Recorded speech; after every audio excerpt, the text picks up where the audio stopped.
Bismillahirrahmanirrahim. Assalamualaikum warahmatullahi wabarakatuh. Alhamdulillahirabbil alamin. Assalatu ala umuriddin waddin wa asyhadu la ilaha illallah wahdahu la syarikalah. Hamdan katsiran mubarakan fihi. Jadi pertama-tama perkenalkan, saya Fahri Fauzi, perwakilan dari kelompok 1 yang berperan sebagai moderator.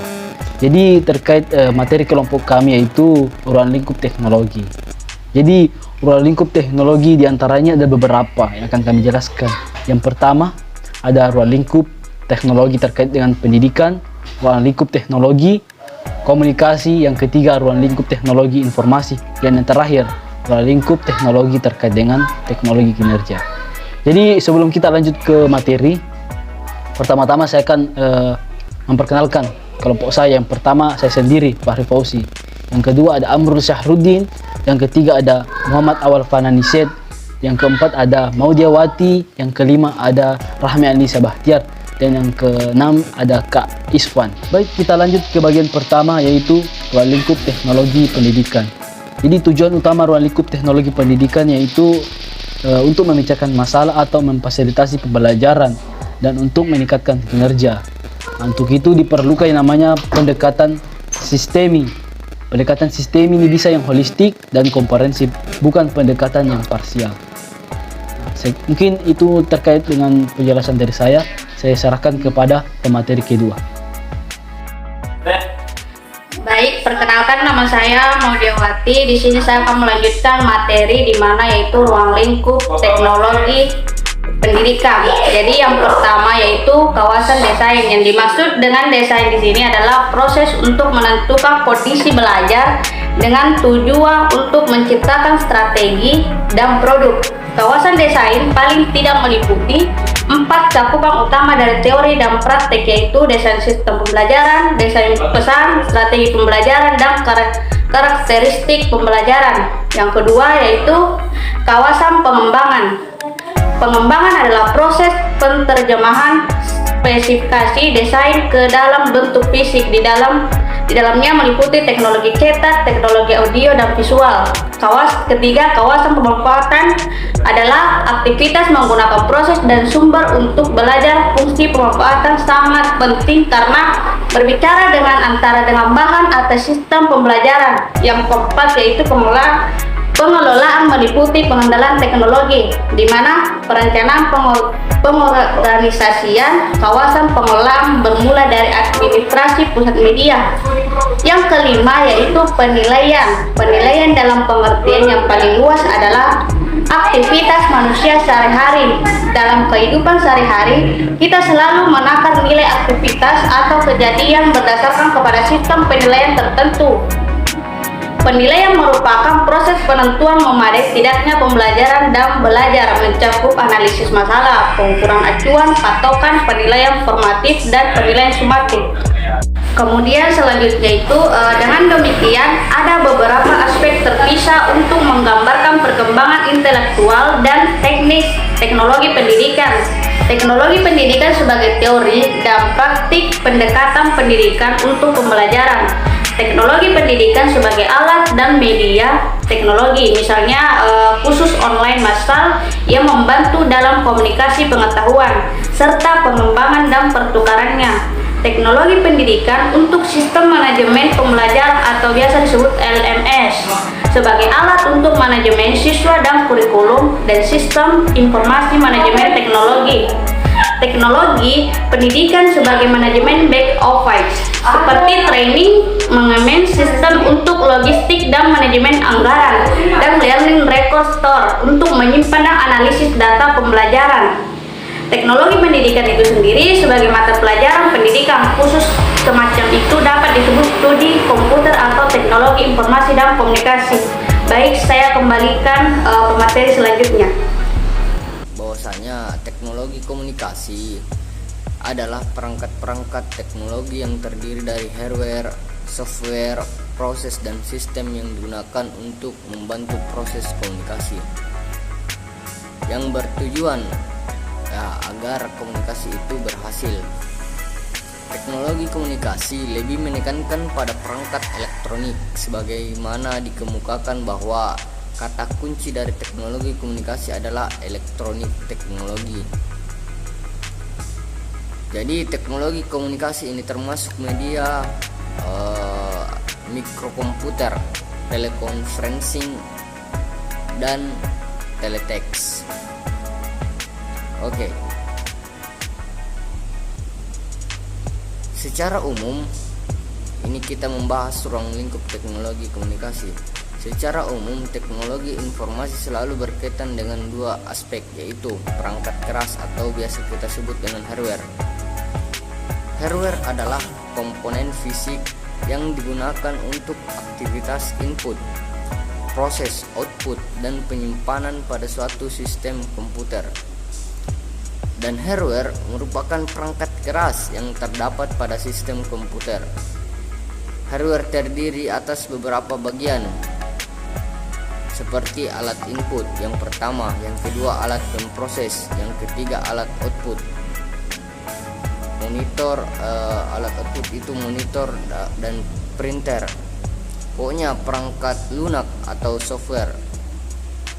Secara khusus, software terbagi menjadi 5 jenis, yaitu pertama sistem operasi, kedua bahasa pemrograman, ketiga program aplikasi, keempat alat bantu. Sistem operasi adalah perangkat lunak yang berfungsi mengaktifkan seluruh perangkat yang terpasang pada komputer sehingga masing-masingnya dapat saling berkomunikasi. Contohnya seperti DOS, Windows, Unix, MacOS, Linux, dan Solaris. Bagian kedua yaitu bahasa pemrograman. Bahasa pemrograman yaitu program yang digunakan untuk menerjemahkan instruksi-instruksi yang ditulis dalam bahasa pemrograman ke bahasa mesin dengan aturan atau prosedur tertentu agar diterima oleh komputer itu sendiri. Bagian ketiga adalah program aplikasi. Program aplikasi adalah perangkat lunak yang dirancang khusus untuk kebutuhan tertentu, misalnya program pengula kata, pengula lembar kerja, program presentasi, desain grafis, dan lainnya.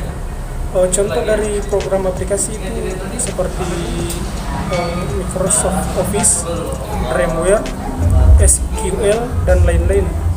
Dan bagian keempat yaitu alat bantu. Alat bantu itu sendiri berfungsi untuk membantu atau mengisi kelemahan sistem operasi. Misalnya PC Tools dapat melakukan perintah format seperti DOS, tetapi PC Tools mampu memberikan keterangan dan animasi yang bagus dalam proses pemformatan.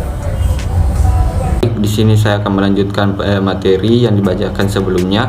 Di sini langsung saja saya bacakan materinya, yaitu ruang lingkup teknologi informasi.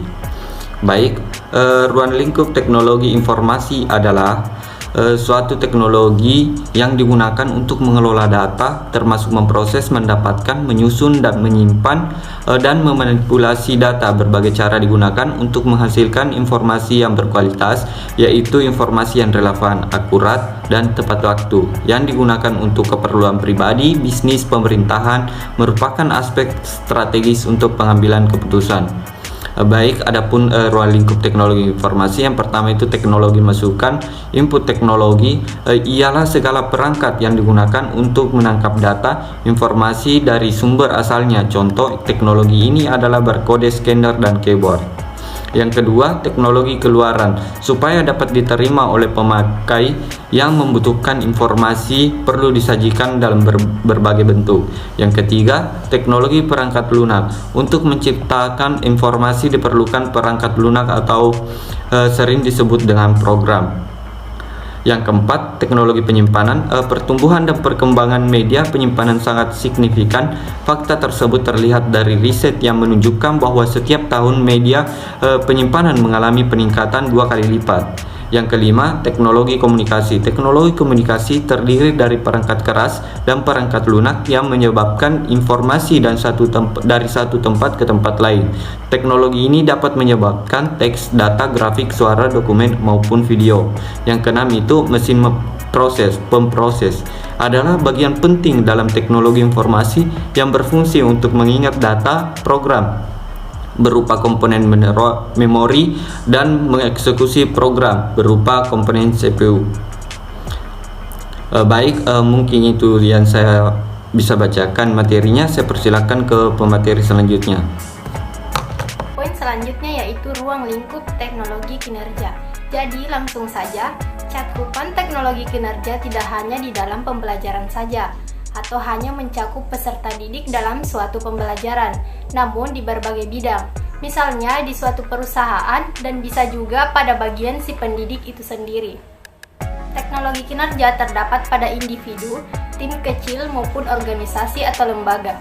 Tujuan utama dari teknologi kinerja pada suatu lembaga menurut Stolovic dan Gibbs adalah memperkenalkan teknologi kinerja sebagai arti dari pemakaian penerapan di mana tujuannya adalah memberikan penghargaan kinerja yang bernilai kepada seseorang di tempat ia bekerja.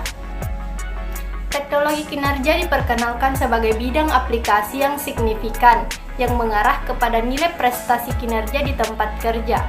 Teknologi kinerja bersifat sistematis berdasarkan ilmu pengetahuan dan pengalaman yang telah teruji, dapat menggunakan berbagai cara, metode dan media, serta fokus pada hasil kinerja seseorang dan sistem nilai. Tugas teknologi kinerja yakni mencari permasalahan mengapa kinerja seseorang tersebut bisa menurun dan berusaha untuk mencari solusinya. Teknologi kinerja akan mengidentifikasi masalah-masalah yang terjadi, baik masalah perilaku yang terjadi dalam individu maupun organisasi. Kemudian dianalisis, pemecahan masalah hingga memotivasi dan evaluasi.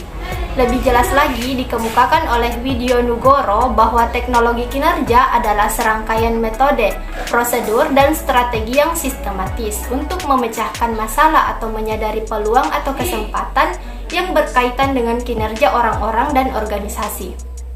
Kegiatan tersebut dapat diaplikasikan baik untuk level individual, kelompok kecil, tim, atau organisasi besar, di mana bentuk-bentuk intervensi atau solusinya dapat dilakukan dalam bentuk informasi, komunikasi, pengembangan organisasi, pelatihan, work atau job design, manajemen kinerja, rekayasa lingkungan, ergonomik, feedback system, reward, coaching, perubahan budaya, elektronik support system, dan lain-lain sebagainya. Mungkin itu saja yang dapat saya jelaskan. Sekian dari saya. Wassalamualaikum warahmatullahi wabarakatuh. Baik, terima kasih kepada pemateri panel sebelumnya. Jadi mungkin itu saja penyampaian materi dari kelompok kami. Jadi jika ada kata-kata yang bisa diambil atau bisa dipetik, mungkin teman-teman bisa memanfaatkan hal itu tersebut. Tetapi apabila ada kata-kata yang salah, mohon dimaafkan karena kami hanya manusia biasa. Lebih dan kurangnya mohon dimaafkan. Billahi fisabilil haq fastabiqul khairat. Assalamualaikum warahmatullahi wabarakatuh.